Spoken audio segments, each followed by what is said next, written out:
Hello everyone, ಹೇಗಿದ್ದೀರಾ ಎಲ್ಲರೂ ಚೆನ್ನಾಗಿದ್ದೀರಾ? ಅದೇ ರೀತಿ ನಿಮ್ಮ ಲೈಫ್ನಲ್ಲಿ ಪಾಸಿಟಿವ್ ಆಗಿ ಥಿಂಕ್ ಮಾಡ್ತಾ ಇದ್ದೀರಾ ಅಂದ್ಕೊಂಡಿದ್ದೀನಿ. ಈಗ ಓವರಾಲ್ ಎನರ್ಜಿಯ ಮೂಲಕ ಈ ರೀಡಿಂಗನ್ನು ನೋಡೋಣ.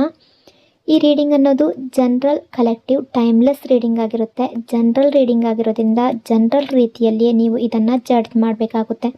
ಅಂದರೆ 100% ಎಲ್ಲ ವಿಷಯಗಳು ಎಲ್ಲರಿಗೂ ಮ್ಯಾಚ್ ಆಗಬೇಕು ಅಂತ ಇಲ್ಲ. ಹಾಗಾಗಿ ನಿಮಗೆ ಎಷ್ಟು ವಿಷಯಗಳು ಮ್ಯಾಚ್ ಆಗುತ್ತೋ, ಎಷ್ಟು ಎನರ್ಜೀಸ್ಗಳು ಮ್ಯಾಚ್ ಆಗುತ್ತೋ ಅಷ್ಟನ್ನು ಮಾತ್ರ ತಗೊಂಡು ಬಾಕಿ ಉಳಿದಿರುವ ವಿಷಯಗಳನ್ನು ಬಿಡಬೇಕಾಗುತ್ತೆ. ಈ ರೀಡಿಂಗಲ್ಲಿ ನಿಮ್ಮ ಜೀವನದಲ್ಲಿ ಇರುವ ಒಬ್ಬ ವ್ಯಕ್ತಿಯ ಎನರ್ಜಿ, ಅವರ ಮನಸ್ಸಿನೊಳಗಡೆ ನಿಮ್ಮ ಬಗ್ಗೆ ಏನಿದೆ, ಅವರು ಈಗ ನಿಮ್ಮನ್ನು ಕಾಂಟ್ಯಾಕ್ಟ್ ಮಾಡುವ ಯೋಚನೆ ಮಾಡ್ತಿದ್ದಾರಾ, ಮತ್ತು ಈ ರಿಲೇಷನ್ಶಿಪ್ಪಲ್ಲಿ ಫ್ಯೂಚರಲ್ಲಿ ಏನು ಸಾಧ್ಯತೆ ಇದೆ ಅನ್ನೋದನ್ನು ನೋಡೋಣ. 100% ಎಲ್ರಿಗೂ ಮ್ಯಾಚ್ ಆಗಲೇಬೇಕು ಅಂತಿಲ್ಲ. ನಿಮಗೆ ಎಷ್ಟು ವಿಷಯಗಳು ಮ್ಯಾಚ್ ಆಗುತ್ತೋ ಅಷ್ಟನ್ನು ಮಾತ್ರ ತಗೊಳ್ಳಿ. ಈ ಪರ್ಸನ್ನ ಎನರ್ಜಿಯ ಅಕಾರ್ಡಿಂಗ್ ನೋಡೋದಾದರೆ, ಈ ಪರ್ಸನ್ಗೆ ಏನು ಅನ್ನಿಸ್ತಾ ಇದೆ ಅಂದರೆ, ಇವರು ನಿಮ್ಮ ಜೊತೆ ಮಾತಾಡಬೇಕು ಅಂತ ಅಂದ್ಕೊಳ್ತಿದ್ದಾರೆ. ಈ ವ್ಯಕ್ತಿ ತುಂಬ ಕನ್ಫ್ಯೂಸ್ಡ್ ಎನರ್ಜಿಯಲ್ಲಿ ಕಾಣಿಸ್ತಾ ಇದ್ದಾರೆ.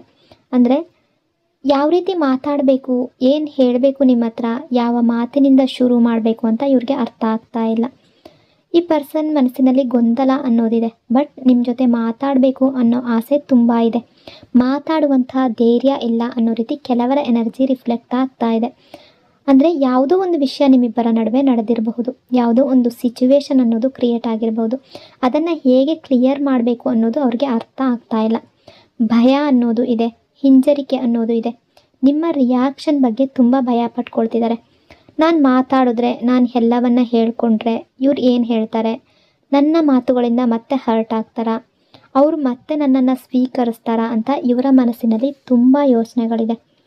ಈ ವ್ಯಕ್ತಿಯ ಮನಸ್ಸೊಳಗಡೆ ನಿಮ್ಮ ಬಗ್ಗೆ ತುಂಬ ಸ್ಟ್ರಾಂಗ್ ಫೀಲಿಂಗ್ಸ್ ಇದೆ ಈಗ ಅನ್ನೋ ರೀತಿ ಪ್ರೆಸೆಂಟ್ ಎನರ್ಜಿ ಶೋ ಆಗ್ತಾ ಇದೆ. ಹೇಳದೇ ಉಳಿದಿರುವ ಮಾತುಗಳು ತುಂಬ ಇರಬಹುದು ಇವರ ಮನಸ್ಸಿನಲ್ಲಿ. ಶೇರ್ ಮಾಡಬೇಕು ಅನ್ನೋ ಆಸೆ ತುಂಬ ಇರಬಹುದು. ಬಟ್ ಧೈರ್ಯ ಅನ್ನೋದು ಬರ್ತಾ ಇಲ್ಲ, ಕಾನ್ಫಿಡೆನ್ಸ್ ಅನ್ನೋದು ಬರ್ತಾ ಇಲ್ಲ. ಇವ್ರಿಗೆ ಗಿಲ್ಟ್ ಫೀಲ್ ಆಗ್ತಾ ಇದೆ ಅಂತ ಅನ್ನಿಸ್ತಾ ಇದೆ. ಇವರ ಮನಸ್ಸಿನ ಒಳಗಡೆ ತುಂಬ ಸ್ಟ್ರಗಲ್ ಮಾಡ್ತಾ ಇದ್ದಾರೆ. ನಿಮ್ಮ ಮುಂದೆ ಬಂದು ಎಲ್ಲವನ್ನ ಹೇಳಬೇಕು ಅಂತ ಅಂದ್ಕೊಳ್ತಿದ್ದಾರೆ. ಆದರೆ ಅವ್ರಿಗೆ ಟೈಮ್ ಸಿಗದೆ ಇರ್ಬೋದು, ಅಥವಾ ಈ ಪರ್ಸನ್ಗೆ ಭಯ ಅನ್ನೋದು ಕಾಡ್ತಾ ಇದೆ, ಯಾವ ರೀತಿ ಏನು ಹೇಳೋದು ಅಂತ. ಬಟ್ ನಿಮ್ಮ ಎನರ್ಜಿ ಪ್ರಕಾರ ನೋಡೋದಾದರೆ ನೀವು ತುಂಬ ಸ್ಲೋ ಮೂಮೆಂಟಲ್ಲಿ ಕಾಣಿಸ್ತಾ ಇದ್ದೀರಾ. ನೀವು ಲೈಫ್ನಲ್ಲಿ ಮುಂದೆ ಹೋಗ್ತಾ ಇದ್ದೀರಾ, ಆದರೆ ತುಂಬ ನಿಧಾನವಾಗಿ, ತುಂಬ ಸ್ಲೋ ಆಗಿ ಹೋಗ್ತಾ ಇದ್ದೀರಾ. ತುಂಬ ಹೆವಿ ಹಾರ್ಟ್ ನಿಮ್ಮ ಹತ್ರ ಇದೆ ಅನ್ನೋ ರೀತಿ ಕಾಣಿಸ್ತಾ ಇದೆ. ನಿಮ್ಮ ಮನಸ್ಸು ತುಂಬ ಭಾರ ಆಗಿದೆ, ನಿಮ್ಮ ಹಾರ್ಟ್ ತುಂಬ ಹೆವಿಯಾಗಿದೆ ಅನ್ನೋ ರೀತಿ ಕಾಣಿಸ್ತಾ ಇದೆ. ನಿಮ್ಮ ಮನಸ್ಸಿನಲ್ಲಿ ಒಂದು ರೀತಿಯ ಬರ್ಡನ್ ಇದೆ. ನೀವು ಯಾರ ಮೇಲೂ ಕೂಡ ಆ ಬರ್ಡನನ್ನು ಹಾಕ್ತಿಲ್ಲ. ನಿಮ್ಮ ಕಷ್ಟಗಳನ್ನು, ನಿಮ್ಮ ಮನಸ್ಸಿನಲ್ಲಿ ಯಾವುದೇ ಒಂದು ಸಿಚುವೇಶನ್ ಕ್ರಿಯೇಟ್ ಆಗಿರಬಹುದು, ಯಾವುದೇ ಒಂದು ಫೀಲ್ ಆಗಿರಬಹುದು, ಹೆವಿ ಫೀಲ್ ಆಗಿರಬಹುದು, ಅದೆಲ್ಲವನ್ನು ಯೂನಿವರ್ಸ್ ಕೈಗೆ ಕೊಡ್ತಿದ್ದೀರಾ, ದೇವರ ಮೇಲೆ ಬಿಟ್ಟಿದ್ದೀರಾ ನಿಮ್ಮ ಭಾರವನ್ನು.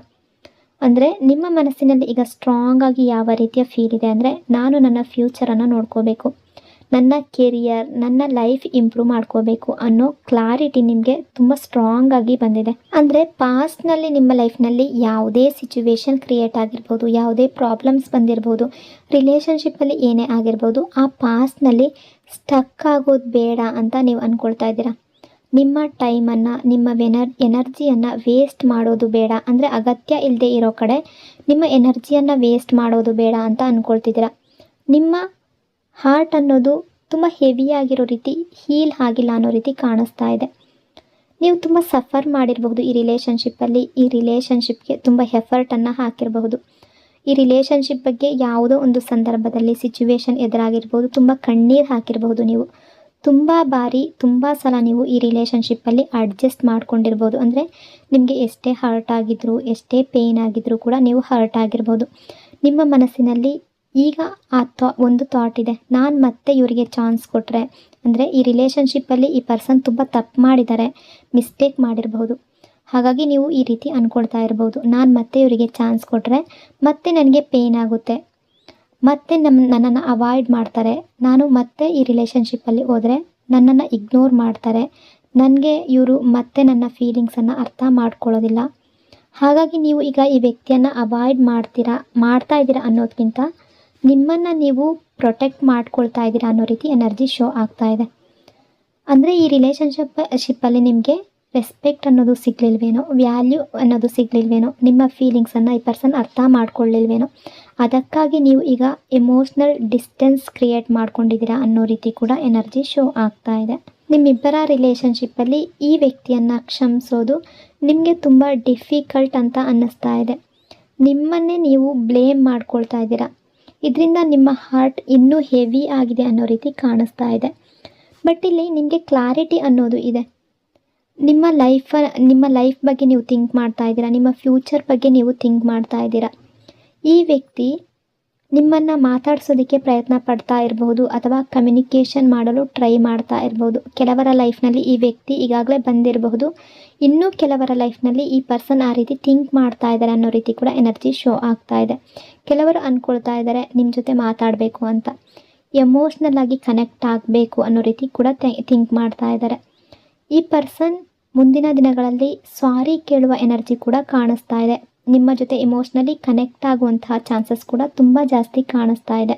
ಕೆಲವರ ಎನರ್ಜಿಯ ಪ್ರಕಾರ ಕೆಲವರ ಲೈಫ್ನಲ್ಲಿ 15 ಡೇಸ್ ಒಳಗಡೆ ನಿಮ್ಮಿಬ್ಬರ ನಡುವೆ ಮಾತುಕತೆ ಶುರು ಆಗುವಂಥ ಚಾನ್ಸಸ್ ಕೂಡ ಕಾಣಿಸ್ತಾ ಇದೆ.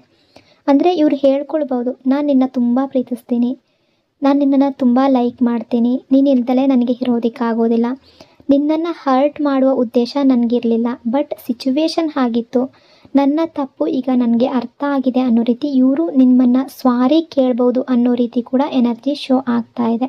ಈ ವ್ಯಕ್ತಿ ಯಾವುದೇ ರೀತಿಯಿಂದಲೂ ಕೂಡ ಈ ರಿಲೇಷನ್ಶಿಪ್ಪನ್ನು ಗಿವ್ ಅಪ್ ಮಾಡುವ ಎನರ್ಜಿಯಲ್ಲಿ ಇಲ್ಲ. ಅವರಿಗೆ ರಿಯಲೈಸೇಷನ್ ಆಗಿದೆ, ಈ ವ್ಯಕ್ತಿ ನನ್ನ ಲೈಫ್ನಲ್ಲಿ ನಿಮ್ಮಂತಹ ವ್ಯಕ್ತಿ ಮತ್ತೆ ಯಾರೂ ಸಿಗೋದಿಲ್ಲ. ಅಂದರೆ ಇವರನ್ನು ನಿಮ್ಮಷ್ಟು ಕೇರ್ ಮಾಡೋರಾಗಲಿ, ನಿಮ್ಮಷ್ಟು ಲವ್ ಮಾಡೋರಾಗಲಿ, ಇವ್ರಿಗೆ ಸಪೋರ್ಟ್ ಕೊಡೋರಾಗಲಿ ಯಾರೂ ಕೊಡಲ್ಲ ಅಷ್ಟು. ನೀವು ಇವರ ಲೈಫ್ನಲ್ಲಿ ಸಪೋರ್ಟ್ ಆಗಿದ್ರಿ, ಮೋಟಿವೇಶನನ್ನು ಕೊಡ್ತಾ ಇದ್ರಿ, ನೀವು ಇವರ ಬ್ಯಾಕ್ ಬೋನ್ ರೀತಿ ಇದ್ರಿ. ಯಾವುದೇ ರೀತಿಯಿಂದಲೂ ಹೆಲ್ಪ್ ಮಾಡಿರ್ಬೋದು, ಅದು ಸಣ್ಣ ಪುಟ್ಟ ಹೆಲ್ಪ್ ಕೂಡ ಆಗಿರ್ಬೋದು. ಹಾಗಾಗಿ ಈ ಪರ್ಸನ್ ಅಂದ್ಕೊಳ್ತಾರೆ ನಿಮ್ಮನ್ನು ಬಿಟ್ಟು ಹೋಗೋದು ಇವ್ರಿಗೆ ಇಂಪಾಸಿಬಲ್ ಅಂತ ಅನ್ನಿಸ್ತಾ ಇದೆ. ಹಾಗಾಗಿ ಈ ಪರ್ಸನ್ ಮತ್ತೆ ನಿಮ್ಮ ಲೈಫ್ನಲ್ಲಿ ಬರುವ ಚಾನ್ಸಸ್ ತುಂಬ ಇದೆ ಅನ್ನೋ ರೀತಿ ಎನರ್ಜಿ ಶೋ ಆಗ್ತಾ ಇದೆ.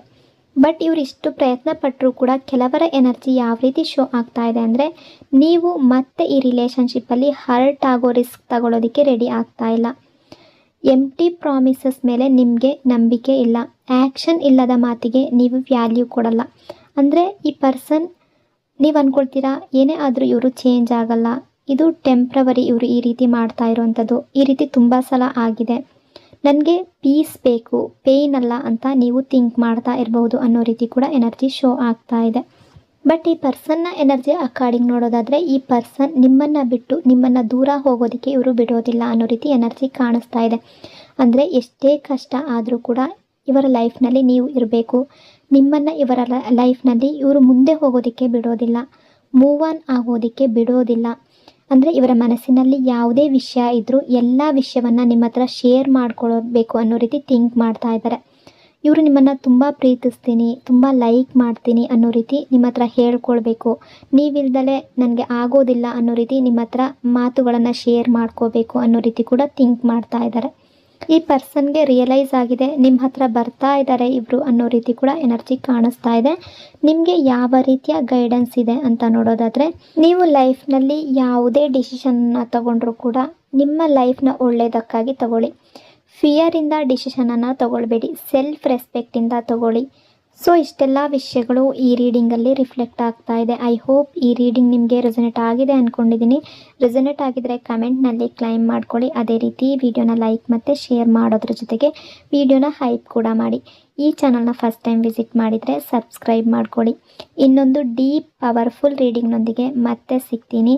Until then take care. Thank you so much.